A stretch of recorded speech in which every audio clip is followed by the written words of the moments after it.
Testemunhos para a Igreja, volume 2, capítulo 81. Responsabilidade pela luz recebida. Foi-me mostrado o caso do irmão P. Ele vem há algum tempo resistindo à verdade. Seu pecado não é rejeitar aquilo que crê sinceramente ser um erro, mas não pesquisar diligentemente o assunto e obter conhecimento daquilo a que se está opondo. Supôs que os adventistas observadores do sábado como corporação estavam em erro. Essa opinião estava em harmonia com seus sentimentos, e ele não via necessidade de descobrir as coisas por si mesmo, mediante diligente pesquisa das Escrituras, com fervorosa oração. Se tivesse feito isso, poderia estar muito mais adiantado em seu conhecimento. Ele tem sido demasiado vagaroso para aceitar as evidências e negligente demais em pesquisar as Escrituras para ver se estas coisas eram assim. Atos dos Apóstolos 17:11. Paulo não considerou dignos de elogios aqueles que resistiam a seus ensinos, até que, compelidos por esmagadora evidência, decidiram em favor da doutrina que o apóstolo recebeu de Deus e lhes ensinou. Paulo e Silas trabalharam na sinagoga judia em Tessalônica com algum sucesso. Mas os judeus descrentes estavam bastante insatisfeitos, criaram confusão, fazendo um grande tumulto em oposição a eles. Os dedicados apóstolos foram obrigados a deixar Tessalônica de noite e ir para Bereia, onde foram alegremente recebidos. E assim elogiaram os bereanos. Estes foram mais nobres do que os que estavam em Tessalônica, porque de bom grado receberam a palavra, examinando cada dia nas Escrituras se estas coisas eram assim. De sorte que creram muitos deles. O irmão P não conseguiu ver a importância vital da questão. Não sentiu preocupação em pesquisar cuidadosamente, sem qualquer auxílio humano, a fim de descobrir o que é a verdade. Ele confiou muito no pastor P e não sentiu a necessidade de aprender daquele que é manso e humilde de coração. Mateus 11:29. O irmão P não é suscetível ao ensino, mas confia em si mesmo. Nosso Salvador não tem palavras elogiosas para aqueles que nos últimos dias são tardos de coração para crer, mais do que teve para o duvidoso Tomé, que se orgulhava de não crer nas evidências que os discípulos transmitiram de que Cristo havia realmente ressurgido e lhes aparecera. Disse Tomé: se eu não vir o sinal dos cravos em suas mãos e não puser a minha mão no seu lado, de maneira nenhuma o crerei. Cristo concedeu a Tomé a evidência que ele disse precisar, mas reprovou-o, dizendo-lhe: não sejas incrédulo, mas crente. Tomé deu-se por convencido. Jesus lhe disse: porque me viste, Tomé, creste. Bem-aventurados os que não viram e creram. João 20, 25, 27 e 29. A atitude do irmão P fez dele um homem fraco. Ele permaneceu por certo tempo em oposição a quase tudo, exceto o sábado. Ao mesmo tempo em que comungava com os transgressores dos mandamentos, era ainda requisitado pelos adventistas que estavam em direta oposição ao sábado do quarto mandamento. Ele não tinha condição de ajudá-los porque ele mesmo estava indeciso. Sua influência, pelo contrário, confirmou muitos na incredulidade. Com toda a ajuda, evidência e estímulo que recebera, desagradou ao Senhor por seu afastamento, enquanto fortalecia as mãos daqueles que guerreavam contra Deus por sua oposição à verdade. O irmão P podia agora ser um homem forte, exercendo influência juntamente com o povo de Deus no Maine e tido em alta estima por causa de suas obras. Mas ele se inclina à ideia de que sua relutância possui virtude especial antes que um pecado do qual precisa arrepender-se. Ele tem sido lento em aprender as lições que Deus pretende ensinar-lhe. Não tem sido um estudante apto e não cresceu em experiência na verdade presente, o que o qualificaria a assumir o peso da responsabilidade, houvesse ele diligentemente aceito a luz concedida. Foi-me mostrada uma época em que o irmão P fez esforços para subjugar-se e restringir seu apetite. Então pôde com mais facilidade ser paciente. Ele era irritadiço, depressivo, agitado e exaltado. Seus hábitos de comer e beber tinham muito a ver com tal condição. As baixas paixões estavam no controle, predominando sobre as mais elevadas faculdades mentais. A temperança faria muito ao irmão P. Mais exercício físico e trabalho são necessários à sua saúde. Quando fez esforços para controlar-se, começou a melhorar, mas não recebeu toda a bênção que teria recebido se tivesse iniciado antes. Em lugar de ajuntar com Cristo para a verdade, ele recuou por muito tempo, não progrediu e permaneceu diretamente no caminho do progresso de outros, espalhando por toda parte. Sua influência atrapalhou o progresso da obra que Deus dera a seus servos. As ideias do irmão P sobre ordem e organização têm estado em direta oposição ao plano organizacional de Deus. A ordem no céu, a qual deve ser imitada pelos que na terra são herdeiros da salvação. Quanto mais os mortais se aproximarem da ordem e harmonia do céu, mais perto estarão da condição aceitável diante de Deus, que os tornará súditos do reino celeste e os qualificará para a trasladação da terra ao céu, tal qual Enoque em seu preparo para ser trasladado. O irmão P deve precaver-se, a falta de ordem em sua vida. Ele não se acha em conformidade com as restrições, cuidado e diligência que são necessários para preservar a harmonia e unidade de ação.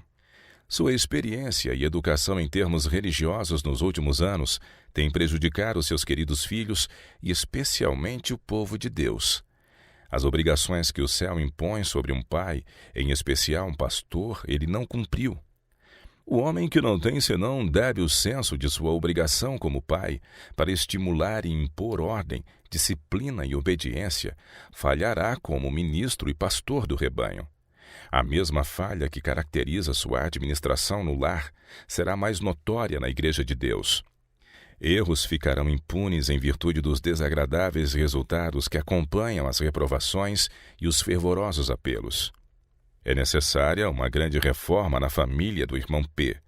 Deus não se agrada com a desordem ali reinante, pois escolhem seu caminho e seguem os próprios planos. Essa condição familiar poderá contrariar sua influência onde quer que ele seja conhecido. Isso também tem efeito desencorajador sobre aqueles que desejam ajudá-lo no sustento da família. Esse problema é um insulto à causa. O irmão P não restringe seus filhos. Deus não se agrada com o comportamento desordenado, tumultuoso e grosseiro deles. Tudo isso é resultado ou maldição da plena liberdade que os adventistas têm reivindicado ser seu bendito privilégio desfrutar. O irmão e a irmã P desejam a salvação de seus filhos, mas vi que Deus não realizaria um milagre para sua conversão enquanto houver deveres recaindo sobre os pais, dos quais eles não têm senão pouca consciência. Deus deixou uma obra para esses pais realizarem, a qual tem devolvido para o Senhor fazer por eles. Quando o irmão e a irmã P sentirem a obrigação que lhes pesa sobre os ombros, unirão seus esforços para estabelecer ordem, disciplina e salutares limites em sua família.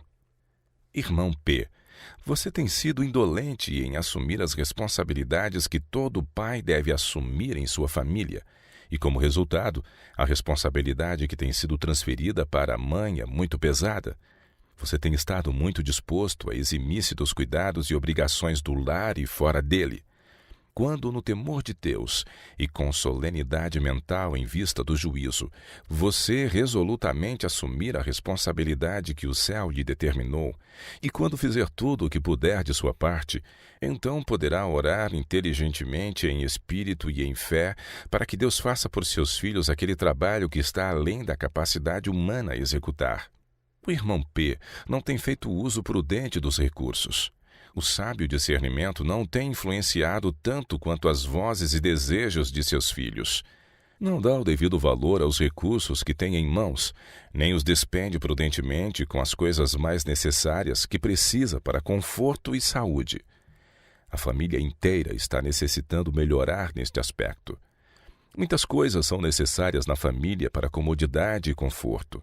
A falta de apreciar ordem e método na organização dos assuntos familiares leva à destruição e contribui para a improdutividade. Cada membro da família deve sentir que sobre ele repousa a responsabilidade individual de fazer sua parte em ajudar no conforto, ordem e regularidade no lar. Não deve trabalhar um contra o outro. Todos devem empenhar-se unidos na obra de se encorajarem mutuamente, devem exercer gentileza, longanimidade e paciência, falar em tom calmo e baixo, evitando confusão e cada um fazendo o melhor para aliviar o fardo da mãe. As coisas não devem ser deixadas ao léu, com todos se eximindo dos deveres, deixando para outros fazerem aquilo que eles podem e devem fazer.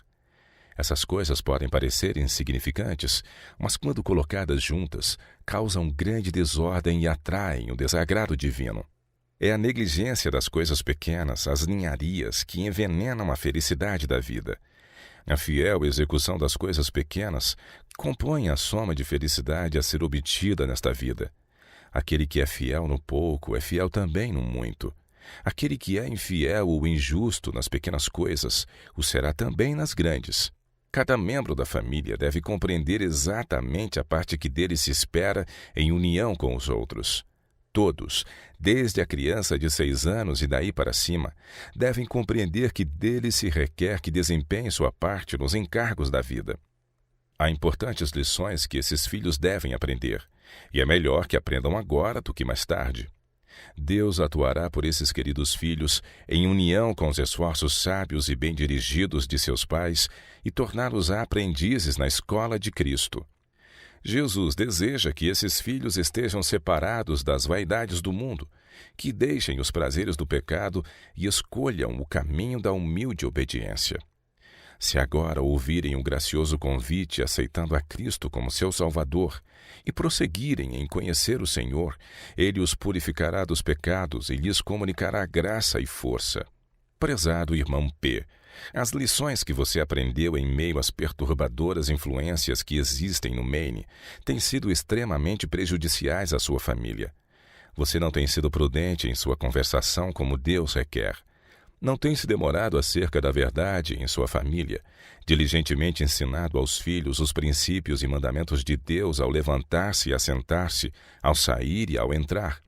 Você não tem apreciado seu trabalho como pai nem como pastor. Não tem cumprido zelosamente seu dever para com os filhos.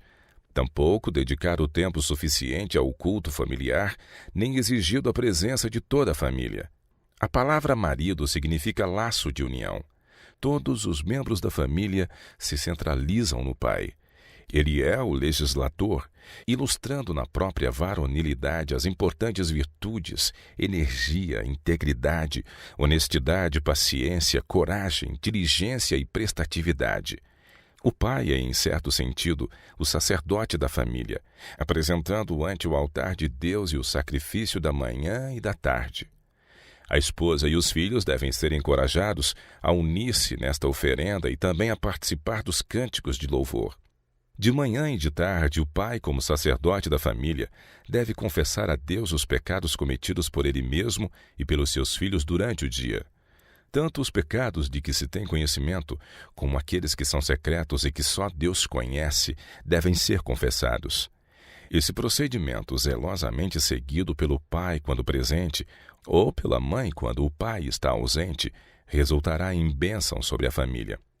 A razão por que os jovens do presente não são mais inclinados para a religião é que sua educação é defeituosa. Não se exerce para com os filhos verdadeiro amor quando se lhes permite tolerar paixões ou quando a desobediência às suas determinações é deixada sem punição. Quando a haste é torta, a árvore cresce inclinada. Você ama muito a tranquilidade, não tem se dedicado o suficiente. Requer-se permanente esforço, constante vigilância e fervorosa oração. Conserve a mente em atitude de oração elevada para Deus. Não seja indolente no trabalho, mas fervoroso no espírito servindo ao Senhor. Romanos 12, 11. Em sua família você falhou em reconhecer a santidade do sábado e em ensiná-la a seus filhos e recomendar-lhes a importância de observá-lo conforme o mandamento. Suas sensibilidades não estão desobstruídas, nem prontas para discernir o alto padrão que devemos alcançar a fim de sermos guardadores dos mandamentos. Mas Deus o ajudará em seus esforços quando você levar o trabalho a sério. Você deve possuir perfeito controle sobre si mesmo para ter melhor sucesso em dominar seus filhos quando eles se mostrarem indisciplinados. Há uma grande obra diante do irmão para reparar as negligências passadas, mas não se requer que a faça nas próprias forças. Anjos ministradores o ajudarão. Não desista do trabalho nem deixe de lado a obrigação, mas assuma-a com boa disposição e repare sua prolongada negligência. Você precisa ter mais alta compreensão dos reclamos de Deus com respeito ao seu dia sagrado. Tudo o que possivelmente pode ser feito nos 6 dias que Deus lhe deu deve ser feito. Você não deve roubar a Deus em uma única hora do tempo santo. Grandes bênçãos são prometidas aos que colocam sobre o sábado um alto valor e compreendem as obrigações que sobre eles repousam com respeito à sua observância. Se desviares o teu pé do sábado, de pisoteá-lo, desprezando-o, de fazer a tua vontade no meu santo dia, e se chamares ao sábado deleitoso e santo dia do Senhor, digno de honra, e se o honrares não seguindo os teus caminhos, nem pretendendo fazer a tua própria vontade, nem falar as tuas próprias palavras, então te deleitarás no Senhor, e te farei cavalgar sobre as alturas da terra, e te sustentarei com a herança de Jacó teu pai, porque a boca do Senhor o disse. Isaías 58, 13 e 14. Ao começar o sábado, devemos pôr-nos guarda a nós mesmos, a nossos atos e palavras, para que não roubemos a Deus apropriando-nos para nosso próprio uso daquele tempo que pertence estritamente ao Senhor. Não devemos fazer nós mesmos nem permitir que nossos filhos façam qualquer espécie de trabalho pessoal para subsistência ou qualquer coisa que poderia ter sido feita durante os 6 dias de trabalho. A sexta-feira é o dia de preparação. O tempo pode ser então dedicado a fazer os necessários preparativos para o sábado, a pensar e falar sobre isso. Coisa alguma que possa, aos olhos do céu, ser considerada transgressão do santo sábado, deve ser deixada por dizer ou fazer no sábado. Deus requer que não somente nos abstenhamos do trabalho físico no sábado, mas que a mente seja disciplinada de modo a pensar em temas santos. O 4º mandamento é transgredido mediante o conversar-se sobre coisas mundanas ou leves e frívolas. Falar sobre qualquer coisa ou sobre tudo que nos vem à mente é falar nossas próprias palavras. Todo desvio do direito nos põe em servidão e condenação. Irmão P., você deve disciplinar-se para discernir a santidade do sábado do 4º mandamento e trabalhar por elevar a norma na família e onde quer que tenha, por seu exemplo, rebaixado a mesma entre o povo de Deus. Deve neutralizar a influência que tem exercido a esse respeito, mudando suas palavras e ações. Você tem com frequência deixado de lembrar o dia do sábado para o santificar. Tem-no esquecido muitas vezes e falado suas próprias palavras no dia santificado por Deus. Não se tenha cautelado, unindo-se no sábado à conversa profana sobre assuntos comuns do dia, como ganhos e perdas, ações, colheitas e provisões. Nisto, seu exemplo prejudica sua influência. Você precisa reformar-se. Os que não se acham inteiramente convertidos à verdade deixam com frequência que a mente lhes corra solta sobre negócios mundanos e, embora repousem dos trabalhos físicos no sábado, a língua fala do que está no coração. Daí essas conversas sobre gado, colheitas, prejuízos e lucros. Tudo isto é violação do sábado. Se a mente gira em assuntos mundanos, a língua o revelará, pois da abundância do coração fala a boca. Lucas 6, 45. A esse respeito, o exemplo, especialmente dos pastores, deve ser prudente. Devem, aos sábados, restringir-se conscienciosamente às conversas sobre assuntos religiosos. A verdade presente, o dever atual, as esperanças e temores dos cristãos, suas provações, conflitos e aflições, a vitória final e a recompensa a receber. Os pastores devem colocar-se como reprovadores daqueles que deixam de lembrar-se do sábado para o santificar. Bondosa e solenemente, cumpre-lhes reprovar os que se empenham em conversação mundana no dia de sábado, professando ao mesmo tempo serem seus observadores. Devem estimular a consagração a Deus no seu santo dia. Ninguém se deve sentir na liberdade de gastar tempo santo inutilmente. Desagrada a Deus que os observadores do sábado durmam muito tempo no sábado. Eles desonram a seu Criador em assim fazer e, por seu exemplo, dizem que os 6 dias são demasiado preciosos para que os empreguem para descansar. Precisam ganhar dinheiro, mesmo que seja se privando do necessário sono, que recuperam dormindo durante as horas santas. Depois desculpam-se dizendo: o sábado foi dado para dia de descanso. Não me privarei do repouso para ir à reunião, pois preciso descansar. Essas pessoas fazem uso errado do dia santificado. Naquele dia, especialmente, devem elas interessar sua família na observância do mesmo e congregar-se na casa de oração com os poucos ou os muitos que ali houver. Devem dedicar o tempo e as energias a cultos religiosos, para que a divina influência os possa acompanhar durante a semana. De todos os dias semanais, nenhum é tão favorável aos pensamentos e sentimentos religiosos como o sábado. Foi-me apresentado todo o céu como a contemplar e observar no decorrer do sábado aqueles que reconhecem as reivindicações do 4º mandamento e estão observando o sábado. Os anjos estavam anotando o interesse deles e o elevado respeito que nutrem por essa divina instituição. Aqueles que santificavam o Senhor Deus no próprio coração, mediante uma estrutura estritamente religiosa da mente, e que buscavam aproveitar as horas santas em observar o sábado da melhor maneira que lhes era possível, e honravam a Deus ao chamar o sábado deleitoso, a esses beneficiavam especialmente os anjos com luz e saúde, e era-lhes comunicada força especial. Por outro lado, porém, os anjos se desviavam dos que deixavam de apreciar a santidade do dia santificado por Deus, e deles removiam sua luz e força. Vi-os obscurecidos por uma nuvem, abatidos e frequentemente tristes. Sentiam a falta do Espírito de Deus. Prezado irmão P., você deve ser sempre cauteloso em sua conversação. Chamou-o Deus para ser um representante de Cristo sobre a terra, em seu lugar rogando aos pecadores que se reconciliem com Ele? Essa é uma obra exaltada e solene. Quando você termina sua pregação no púlpito, o trabalho apenas começou. Você não está liberado das responsabilidades quando se encontra fora das reuniões, mas deve ainda manter sua consagração à obra de salvar almas. Você deve ser uma carta viva, conhecida e lida por todos os homens. 2 Coríntios 3, 2. A comodidade não deve ser consultada. Não se deve pensar em prazer. A salvação de almas é o tema todo absorvente. É para esse trabalho que o ministro do Evangelho de Cristo é chamado. Ele precisa realizar boas obras fora das reuniões e adornar sua profissão de fé por piedosa conversação e conduta séria. Frequentemente, após o serviço de púlpito haver terminado e você ficar sentado em companhia de pessoas junto à lareira, o irmão tem por sua conversa não santificada contrariado os esforços feitos no púlpito. Você deve viver o que ensina ser dever dos outros e precisa assumir como nunca o fez antes a carga do trabalho, o peso da responsabilidade que deve repousar sobre todo ministro de Cristo. Confirme o trabalho feito no púlpito, apoiando com esforços particulares.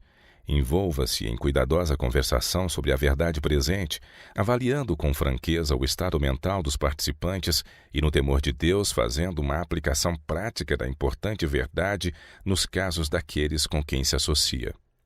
Você falhou em estar a tempo e fora de tempo, em reprovar, admoestar, exortar, com toda a longanimidade e doutrina. 2 Timóteo 4, 2. Como vigia sobre os muros de Sião, é necessária constante vigilância. Sua vigilância não deve diminuir. Eduque-se para ser capaz de apelar às famílias junto à lareira. Você pode fazer muito mais nesse sentido do que apenas por seus trabalhos de púlpito. Vigie pelas pessoas como alguém que deve prestar contas. Não dê ocasião aos descrentes para o acusarem de ser descuidado em seu dever pela negligência em apelar-lhes pessoalmente. Lide fielmente com eles e rogue-lhes que se submetam à verdade. Porque para Deus somos o bom cheiro de Cristo, nos que se salvam e nos que se perdem. Para estes, certamente, cheiro de morte para a morte, mas para aqueles, cheiro de vida para a vida. 2 Coríntios 2, 15 e 16. Quando o apóstolo viu a magnitude do trabalho e as pesadas responsabilidades colocadas sobre o pastor, exclamou: "E para essas coisas, quem é idôneo? Porque nós não somos, como muitos, falsificadores da palavra. Antes falamos de Cristo com sinceridade, como de Deus na presença de Deus." 2 Coríntios 2, 16 e 17. Aqueles que distorcem a palavra, semeando trigo e joio ou qualquer coisa que possam considerar evangelho, enquanto se opõem aos mandamentos de Deus, não podem apreciar os sentimentos do apóstolo ao tremer sob o peso da solene obra e de sua responsabilidade como ministro de Cristo, tendo sobre si o destino de almas por quem Cristo morreu. Na opinião de pastores que se autopromoveram ao ministério, isso não requer senão o preenchimento dos requisitos de um padrão trivial para tornar-se um pastor. Mas o apóstolo pôs em alto nível as qualificações necessárias a um pastor. A conduta do pastor enquanto no púlpito deve ser ponderada, não descuidada. Ele não deve ser negligente com respeito à sua atitude. Deve adotar ordem e possuir refinamento no mais alto sentido. Deus requer isso daqueles que aceitam esse trabalho de tão grande responsabilidade como receber as palavras de sua boca e transmiti-las ao povo advertindo e reprovando, corrigindo e confortando, conforme o caso exija. Os representantes de Deus na terra devem estar em diária comunhão com Ele. Suas palavras devem ser selecionadas e saudável sua pregação. Palavras acidentais usadas pelos pastores que não pregam o evangelho em sinceridade devem ser para sempre descartadas. Foi-me mostrado, irmão P., que você é naturalmente irritável, facilmente se sente provocado e lhe falta paciência e tolerância. Caso sua conduta fosse questionada ou se constrangido a tomar posição pela verdade, não se apressaria muito a fazê-lo. Não daria um passo porque outros desejavam que o fizesse. Você o faria quando quisesse. Se os seus ouvintes adotassem a mesma postura, você os consideraria culpados. Se todos fizessem como você fez, o povo de Deus precisaria de um milênio a fim de fazer o necessário preparo para o juízo. Deus tem lidado misericordiosamente com sua relutância, mas isso não implica que os outros devam seguir seu exemplo, pois você está fraco e deficiente onde poderia ser forte e bem qualificado para o trabalho. O irmão R pode fazer pouco por você. Os esforços dele não foram sabiamente dirigidos. Ele errou em interessar-se especialmente por aqueles que acham dever tornar-se professores. Houvesse ele deixado de lado o caso de um pastor do Maine e trabalhado em novos campos onde não havia adventistas, muitos poderiam ter sido levados ao conhecimento da verdade. O irmão S tem progredido vagarosamente e ocupa uma posição mais aceitável a Deus com respeito à paciência, tolerância e persistência. Todavia, há um trabalho maior a ser feito por ele antes que possa tornar-se um pastor bem-sucedido na causa e fazer avançar a obra de Deus. O irmão R interessou-se entusiasticamente por seu caso, mas você se recusou a ser ajudado por ele. Tempo e energia foram dedicados a você e assuntos foram preparados para seu especial benefício, visando remover o preconceito e convencê-lo a aceitar a verdade, até que sua indolência e incredulidade esgotaram a paciência do irmão R. Ele então mudou a tática de seu esforço, pressionando-o a tomar uma decisão e agir de acordo com a luz e evidências que recebera.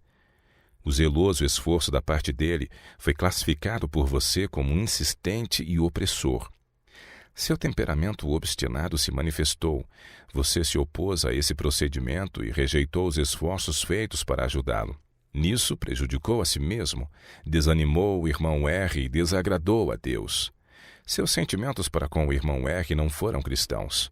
Você se gabou de ter resistido aos esforços dele em seu favor.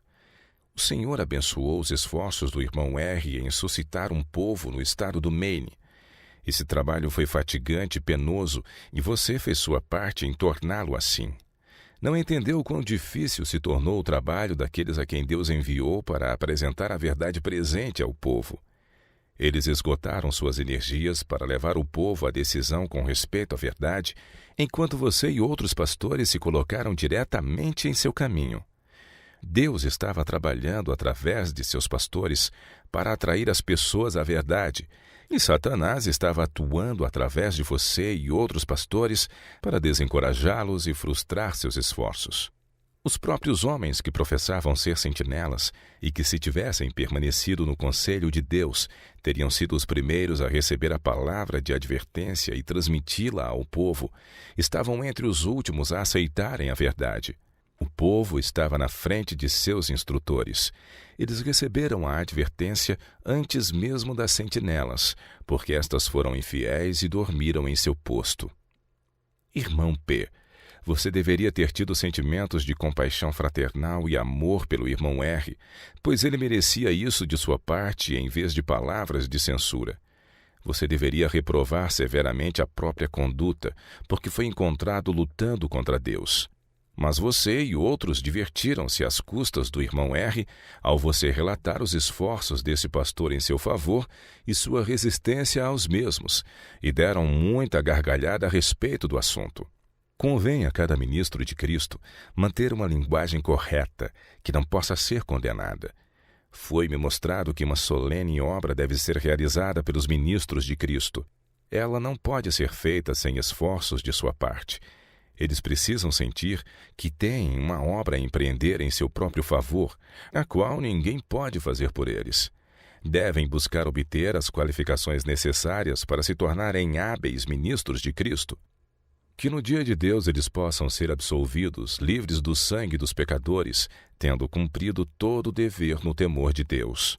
Como recompensa, os fiéis subpastores ouvirão do sumo pastor: Bem está, servo bom e fiel. Mateus 25, 21. Ele lhes colocará coroa de glória sobre a cabeça e os convidará a entrar na alegria do seu Senhor. Que alegria é essa? É juntamente com Jesus contemplar os santos redimidos, revendo com ele sua luta pelas almas, sua abnegação e sacrifício próprio, a privação de confortos, de ganhos seculares, de todo o atrativo mundano e a escolha da vergonha do sofrimento, da humilhação, do extenuante esforço e da angústia de espírito, quando os homens se opunham ao conselho divino em prejuízo da própria alma. É trazer à lembrança a aflição de alma diante de Deus, seu pranto entre o alpendre e o altar, o terem se tornado espetáculo ao mundo, aos anjos e aos homens. 1 Coríntios 4, 9. Tudo isso então findou e os frutos de seu trabalho são vistos, pecadores salvos mediante seus esforços em Cristo. Os pastores que têm sido coobreiros com Cristo entram na alegria do seu Senhor e estão satisfeitos. Olhando para Jesus, autor e consumador da fé, o qual, pelo gozo que lhe estava proposto, suportou a cruz, desprezando a afronta e assentou-se à destra do trono de Deus. Considerai, pois, aquele que suportou tais contradições dos pecadores contra si mesmo, para que não enfraqueçais desfalecendo em vossos ânimos. Ainda não resististes até ao sangue, combatendo contra o pecado. Hebreus 12, 24. Os pastores se esquecem muito do autor de sua salvação. Eles pensam ter resistido bastante quando suportam e sofrem tão pouco. Deus atuará em favor dos pastores se eles o permitirem. Mas se sentirem que são corretos e que não necessitam de completa conversão, e não conhecerem a si mesmos e crescerem até a medida divina, ele estaria melhor sem seus esforços do que com eles. Deus requer que todo pastor alcance o padrão, que se apresente aprovado diante de Deus, como um obreiro que não tem de que se envergonhar. 2 Timóteo 2,15. Se eles se recusarem a essa disciplina estrita, Deus os recusará e selecionará homens que não descansarão até estarem completamente preparados para toda a boa obra. Tito 3:1. Nosso coração é naturalmente pecaminoso e indolente no serviço de Cristo. Necessitamos estar constantemente prevenidos ou fracassaremos em suportar as dificuldades como bons soldados de Cristo. Não sentiremos a necessidade de dirigir vigorosos golpes contra os pecados que nos rodeiam, mas prontamente aceitaremos as sugestões de Satanás e ergueremos um estandarte para nós mesmos em lugar do puro e exaltado estandarte que Deus levantou por nós. Vi que os pastores guardadores do sábado do Maine falharam em tornar-se estudantes da Bíblia. Não sentiram a necessidade de empreenderem por si mesmos diligente estudo da palavra de Deus para que pudessem estar plenamente preparados para toda boa obra. Também não sentiram a necessidade de estimular seus ouvintes a examinarem as Escrituras. Se não houvesse um pastor adventista do sétimo dia no Maine para se opor ao conselho de Deus, tudo o que foi realizado poderia ter sido feito com metade do esforço despendido, e o povo teria sido trazido de seu estado confuso e conturbado para a ordem, e agora seria forte o suficiente para enfrentar as influências opositoras. Muitos lugares que ainda não foram penetrados poderiam ter sido visitados e neles executado um trabalho bem-sucedido que teria conduzido muitos ao conhecimento da verdade. Muito do trabalho feito no Maine foi realizado em favor dos pastores adventistas do sétimo dia para conduzi-los a uma correta posição. Foi exigido trabalho árduo para contrafazer a influência que eles exerceram enquanto em oposição ao conselho divino contra a própria alma e permanecendo no caminho dos pecadores. Não examinaram a si mesmos e impediram por preceito e exemplo aos que desejavam fazê-lo. Tem-se cometido um erro ao penetrar-se os campos onde há adventistas que geralmente não sentem qualquer necessidade de serem ajudados, mas se julgam em boas condições e aptos a ensinar outros. Os obreiros são poucos e suas forças precisam ser empregadas da melhor maneira possível. Muito mais pode ser feito no estado do Maine, em especial onde não haja nenhum adventista.